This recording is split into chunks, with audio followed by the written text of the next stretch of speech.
우리 한 목소리로 데살로니가후서 1장 10절, 12절 같이 합독하도록 하겠습니다.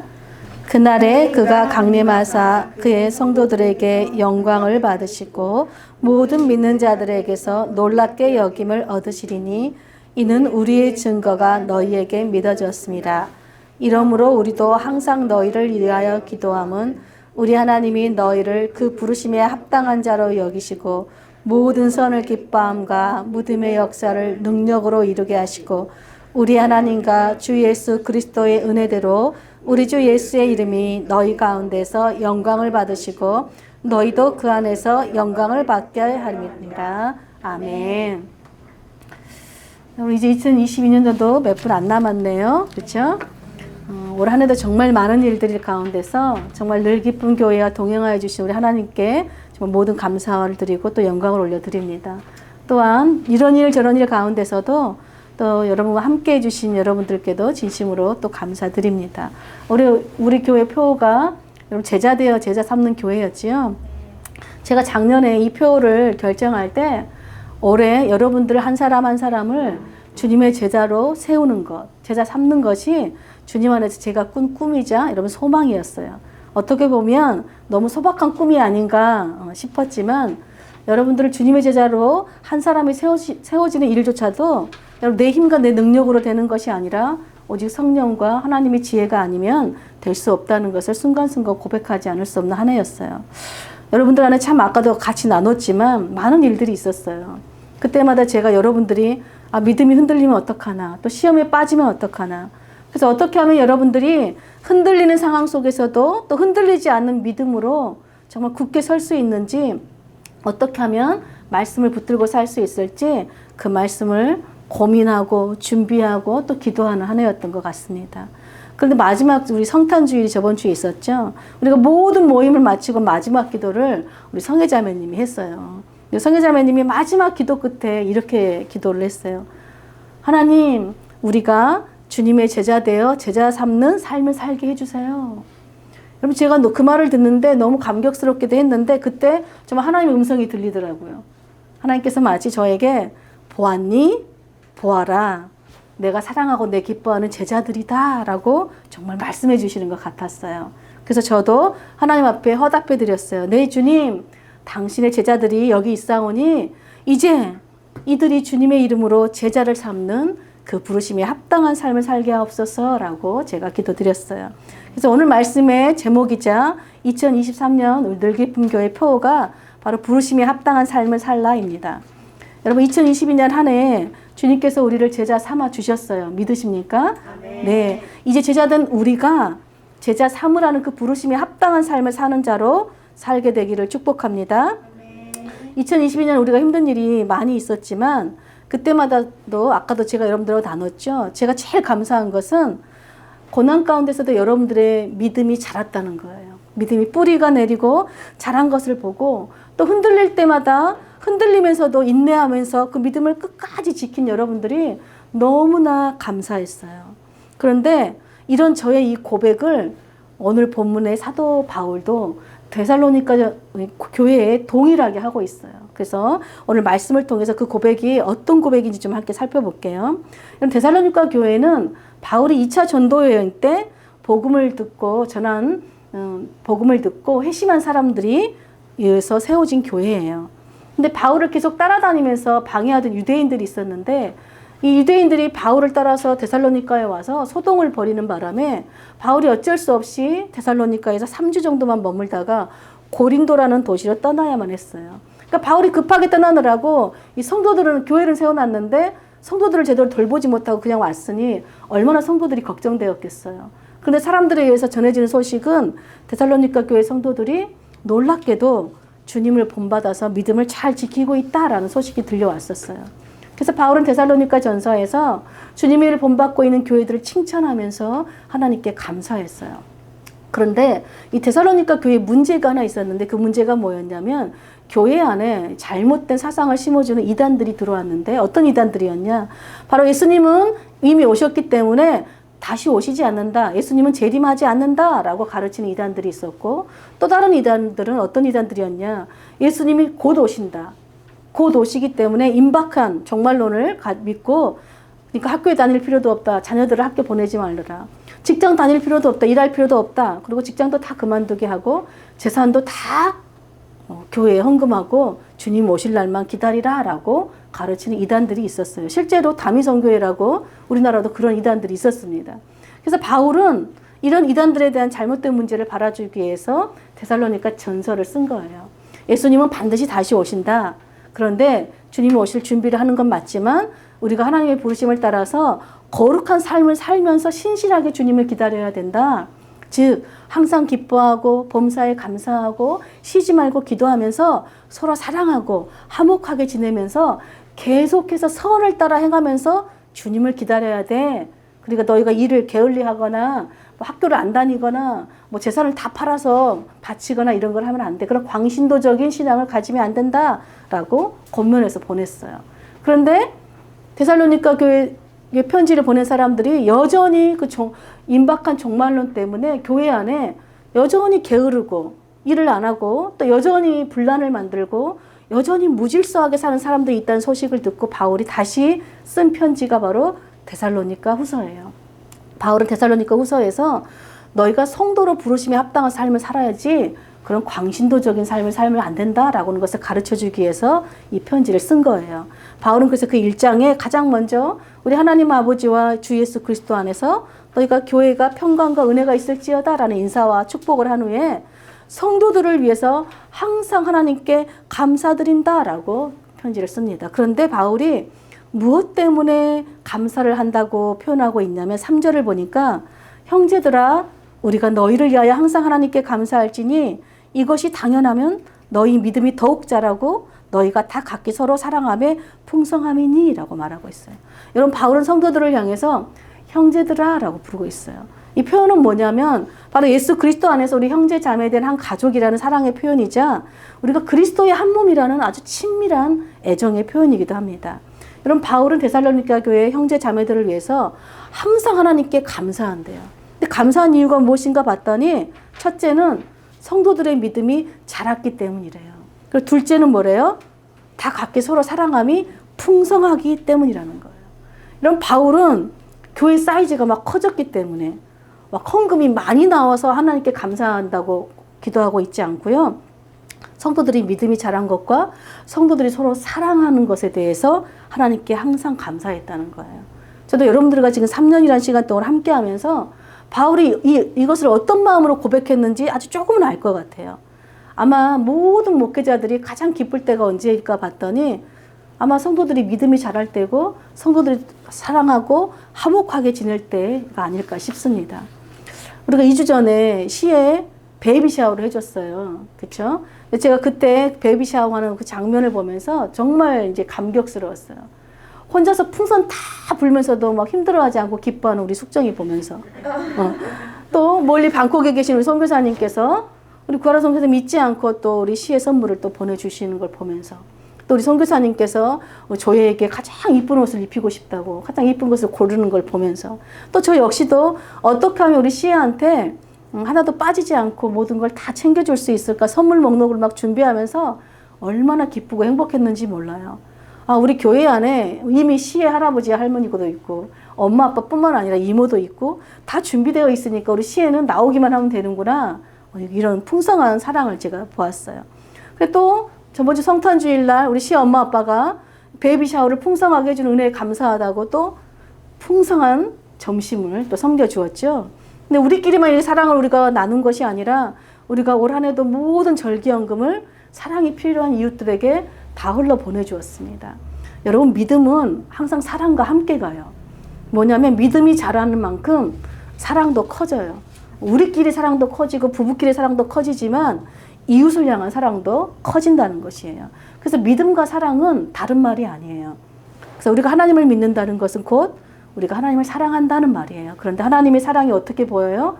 우리가 서로 사랑하는 것으로, 이웃을 사랑하는 것으로 우리 하나님을 믿는 믿음이 드러난다는 것입니다. 그러므로 여러분, 우리가 예수님을 믿는 믿음 때문에 우리 안에서 사랑이 풍성하게 나누어지는 것, 그리고 이웃에게 흘러가는 곳이 바로 교회고요. 이것이 우리를 교회로 부르신 그 부르심에 합당한 삶을 사는 교회의 모습인 것입니다. 그러므로 2023년 새해에 우리 늘기쁨 교회가 계속해서 정말 주님을 믿는 믿음으로 더 성장하시길 축복합니다. 또한 서로를 사랑하는 그 풍성함이 이웃과 교회 밖으로 흘러 넘쳐서 정말 하나님 보시기에 부르심에 합당한 삶을 사는 교회가 되길 축복합니다. 근데 여러분, 사도 바울은 데살로니가 교회 성도들을 위해서 항상 이렇게 감사함을 넘어서 다른 교회에다가 이 데살로니가 교회 성도들을 자랑한다고 고백해요. 근데 무엇을 자랑했냐 보니까 4절 볼게요.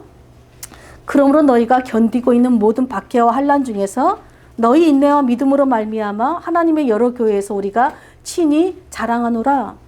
바울은요, 데살로니가 성도들이 뭐 선교헌금 많이 해줘서 자랑하는 게 아니에요. 교회에 지금 아무 문제가 없어서 자랑하고 있는 것이 아니에요. 성도들이 지금 박해를 받고 있대요. 환난을 당하고 있대요. 그런데 왜 당하고 있어요? 바로 이 당시에 로마 황제가 주다 고백하는 사람과 예수님이 나의 주다 고백하는 사람이 있었어요.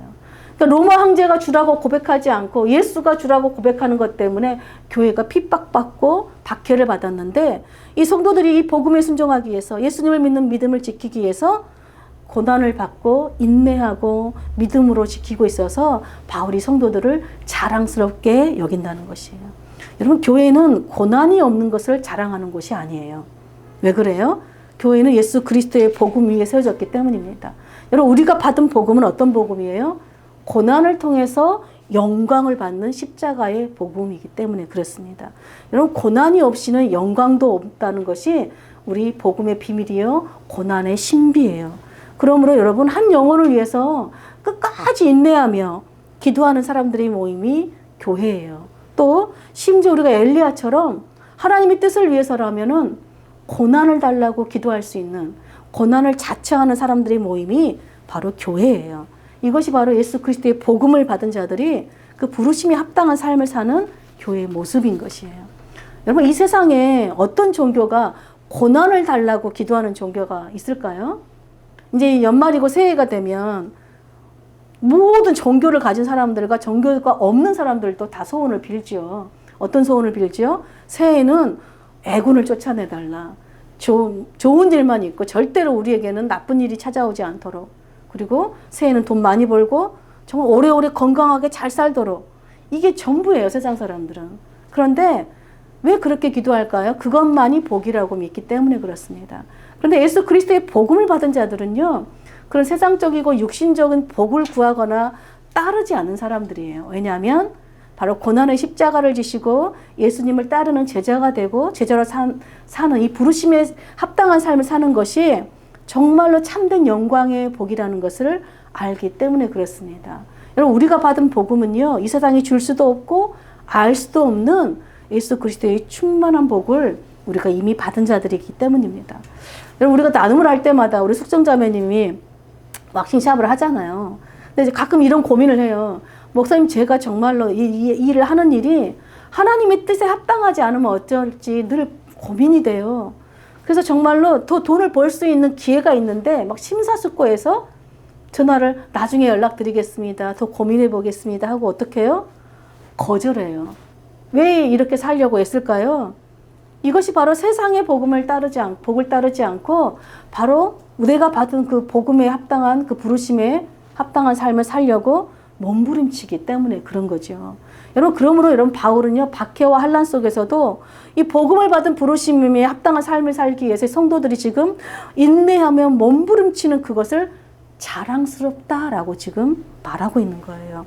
그런데 여러분, 바울이 이런 고난받는 성도들을 보면서 자랑스럽다고 하는 진짜 이유를 설명해줘요. 우리 5절부터 9절까지 좀 길지만 함께 좀 같이 읽어볼게요. 이는 하나님의 공의로운 심판의 표요 너희로 하여금 하나님의 나라에 합당한 자로 여김을 받게 하려 함이니 그 나라를 위하여 너희가 또한 고난을 받느니라. 너희로 환난을 받게 하는 자들에게는 환난으로 갚으시고 환난을 받는 너희에게는 우리와 함께 안식으로 갚으시는 것이 하나님의 공이시니 주 예수께서 능력의 천사들과 함께 하늘로부터 불꽃 가운데 나타나실 때에 하나님을 모르는 자들과 우리 주 예수의 복음에 복종하지 않은 자들에게 형벌을 내리시리니 이런 자들은 주의 얼굴과 그의 힘의 영광을 떠나 영원한 멸망의 형벌을 받으리라. 여러분 성도들이 박해당하고 환난당하면 불쌍하게 생각해야 되잖아요. 근데 바울이 자랑스럽게 여기고 있는 거예요. 근데 고난을 이렇게 고난받는 성도들을 자랑스럽게 여기는 진짜 이유가 뭐냐? 첫째에 보니까 성도들의 고난이 바로 하나님 나라에 합당한 자로 여김받는 증거라는 거예요. 무슨 말이에요? 복음 때문에 고난받지 않는 교회는 하나님의 나라에 합당한 교회가 아니다는 거예요.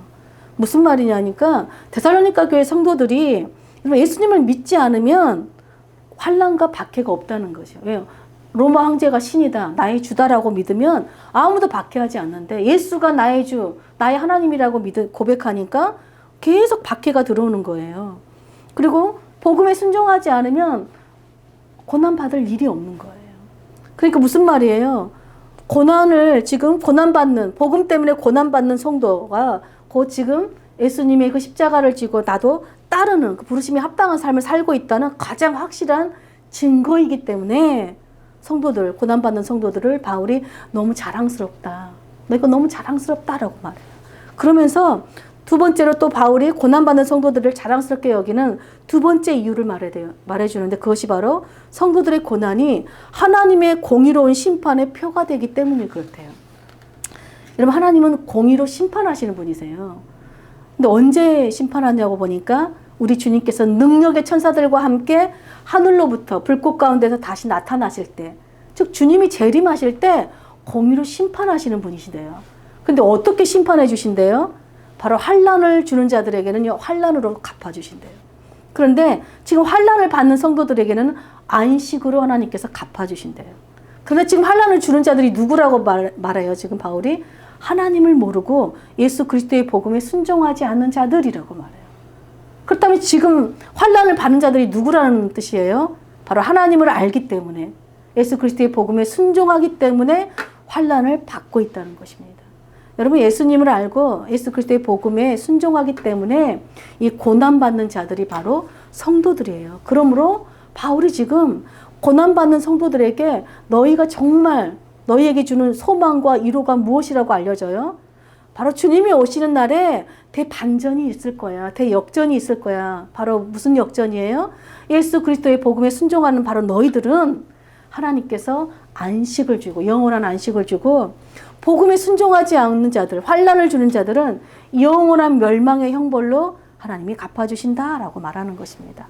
여러분, 박해와 환난을 받으면서까지 주님의 복음에 순종하는 자들에게 하나님께서 그 얼굴의 빛을 비춰주신대요. 그 힘의 영광의 빛을 비춰주신대요.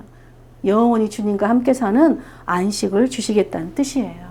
여러분, 공의로 심판하시는, 이렇게 공의로 심판하시는 하나님을 믿는 것, 이것이 고난받는 성도들이 이 땅에서 붙잡고 살아야 할 소망이자 위로라는 것이죠. 이런 바울은 지금 고난에 대해서 정말 놀라운 해석을 해주고 있는 거예요. 그러니까 성도들은 고난이 올 때 주님 안에서 해석하는 사람들이에요. 그러니까 하나님을 사랑하는 자, 그 뜻대로 부르심을 입은 자들에게는 모든 것이 협력하여 선을 이룬다. 모든 것이란 건 뭐예요? 좋은 건 나쁜 거 다 포함되는 거예요. 그것이 고난일지라도 하나님의 뜻 안에서 우리가 해석되어질 때 고난은 더 이상 고난이 아니라 우리 믿음을 성장시켜주는 도구가 되고, 우리를 하나님의 나라에 합당한 자로 만들어주는 통로가 되고, 우리를 공의로 심판하시는 하나님을 더 바라고 소망하게 하는 유익이 된다는 것입니다. 그러므로 여러분, 믿음과 사랑과 소망은 항상 함께하는 거예요. 믿음이 자라면 사랑도 커지고 하나님을 향한 소망도 더 커지는 것입니다. 그래서 마지막으로 바울이 데살로니가 교회 성도들에게 감사하고 자랑할 뿐만 아니라 기도로 성도들을 위한 기도로 마무리를 해요. 그 기도가 바로 오늘 본문 10절에서 12절까지 다시 한번 읽어볼게요.